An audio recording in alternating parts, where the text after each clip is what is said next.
In a silent courtroom filled with heavy breaths and anxious hearts, case number 7841 AC was called forward, a case that on paper looked simple, a traffic violation involving unpaid fines totaling $48,000, but in reality carried the weight of faith, loss, patience, and a test from Allah himself. The defendant, Abdul Rahman, a 62-year-old immigrant father with trembling hands and tired eyes, stood alone before the bench as Judge Frank Caprio adjusted his glasses and looked not at the file first, but at the man, because experience had taught him that numbers lie but eyes rarely do, and as the clerk finished reading the charges, multiple mispayments, expired registration, failure to appear, the courtroom quietly judged Abdul Rahman as another careless offender until the judge softly asked, "Sir, why didn't you pay?" And in that moment Abdul Rahman's voice cracked as he replied, "Your Honor, Allah is my witness, I tried." And what followed was not an excuse but a confession of a life tested beyond limits.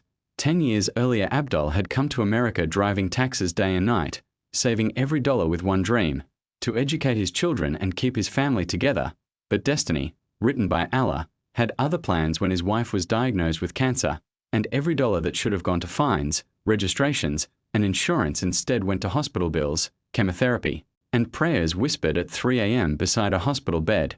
He explained that some nights he slept in his car, because parking tickets were cheaper than rent, that he skipped meals so his wife could eat, and when she passed away, he continued driving not for money but to escape the silence of an empty home, and Judge Caprio listened without interrupting as Abdul said, "Your Honor, when my wife died, I lost my strength, but I never lost my fear of Allah. I knew these fines were debt, and debt follows a man to his grave." And the courtroom felt something shift as the judge leaned forward and asked the most important question of all, "Where are your children now?" To which Abdul replied, "One is a nurse, one is a teacher. They are good Muslims and good citizens, Your Honor, better than me." And when the judge asked why they were not helping him, Abdul lowered his gaze and said, "Because I taught them dignity, not pity." And at that moment even the officers standing in the back felt their throats tighten, because this was not a man running from the law. This was a man crushed between responsibility and survival, and Judge Caprio, known for balancing law with mercy, paused and spoke words that silenced the room. "Sir, the law exists to teach responsibility, not to punish suffering."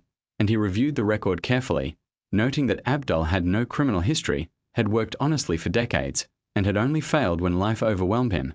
And then the judge addressed the courtroom, saying, "We often forget that Allah tests people in ways paperwork cannot explain."